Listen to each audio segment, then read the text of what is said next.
Greetings, we're here in the Oregon Cascades, taking a look at one of the more beautiful wildflowers you can spot out here.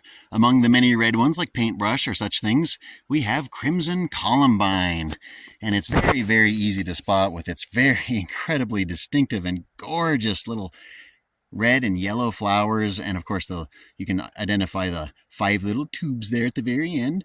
It's so showy and pretty. It's like a shooting star or something, or an exploding star. They're just absolutely beautiful. And besides their showy flowers, you can also identify them by their very columbine-like leaves. If you're familiar with columbines, you go, oh yeah, that's like the Rocky Mountain ones, only those have these bluish flowers, and they're not as pretty, I think, as these stunningly, just like starkly contrasting against the green of the forest, these beautiful flowers. They're so lovely, and they grow in fairly decent abundance in little clumps. They're not the most absolutely common of all the wildflowers, but they're certainly one that you're more than happy to spot. Oh, they're so pretty. I was on a trail run yesterday, and I was going through all kinds of different ones, including the beautiful, beautiful crimson columbine. Now, obviously, it's pretty, and so that brings you a little psychological comfort. You go, ah, yeah, the pretty things are nice, of course. We don't want to look at ugly. But is it useful in any way? Well, it may be all around me here, but does it have any use? Is it food or medicine or anything like that? Well, actually, I was just checking into that, and it turns out that apparently you can take the leaves or possibly other parts of the plant and use them to make a sort of a little poultice if you have a sore joint, and I believe it might also help with skin stuff. But, if it's a pain reliever, well, then it's certainly useful. I wouldn't eat it. I don't think you should be eating it necessarily, but you should certainly be enjoying its beautiful, beautiful flowers. Be incredibly happy that you get to see something so stunning, just all on its own. No one had to make that. It just happened because it wanted to. But it also has some medicinal value. I think there's some other medicinal values to it. You should definitely look it up. Look up crimson columbine and see if you can't learn a little bit more about it. But man, I absolutely love wildflowers, but I'm also kind of a pragmatist. What good is it? It's pretty and all, but, that's nice, but, what can it do for me? Well, pretty much any plant, like I always say, if it's not poisonous to you generally, it's probably going to have some medicinal values, or maybe even a food value. There's obviously wild strawberry, right here, wild strawberry, so that when it goes into fruit will be useful. Yarrow, right here, absolutely useful. Medicine, for sure, in multiple ways. What do we have here? Pearly everlasting, food and potentially medicine. So, the forest is pretty full of medicinal stuff that's useful. There's yarrow growing all around here. I've seen goat's beard, all sorts of stuff. And, obviously pine trees. There's some pines growing around us here. And they have their medicinal value and food value as well, as I've shown you in my pine video. But, even though it is just a flower, it doesn't necessarily have a single use, as in, again, just being a pretty thing to look at.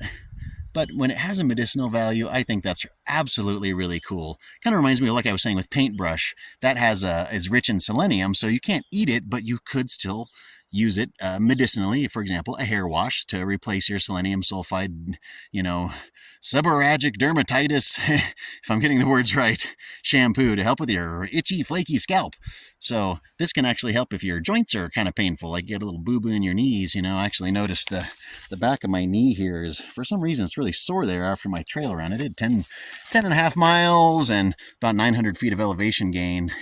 And so I'm a little sore today, so I don't necessarily need this, but if it was really bad, it'd be sure nice to know, because there's days when my knees hurt after a run, for sure. I'm not invincible. I'm in my mid-40s. I'm not exactly, a spring chicken anymore, so things hurt.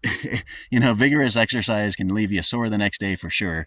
But when you know that all around you, I'm 150 feet from camp, there's beautiful and useful flowers and other plants that you can use to help get rid of that pain. Oh, they're just so beautiful. I cannot get over how pretty they are.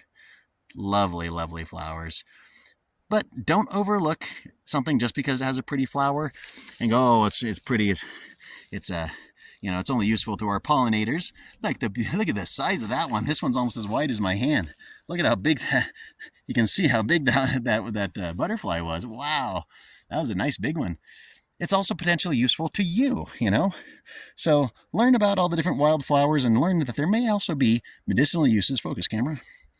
or maybe even food uses. So maybe just a pretty flower, but it's not just a pretty flower. It also provides you with some opportunity or another to better your life. So definitely learn all you can, and never ever stop learning. And remember, just because it's pretty doesn't mean it's only got pretty for you. It could have any number of other uses: cordage or medicine or food, or maybe even it'll help you with some shelter, like the old pine trees around here.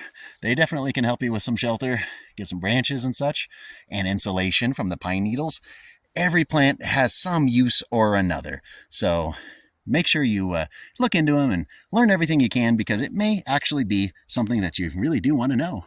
So I definitely want to thank you for joining me for a few minutes here in the forests of Oregon to take a look at a useful and very, very pretty wildflower, crimson columbine.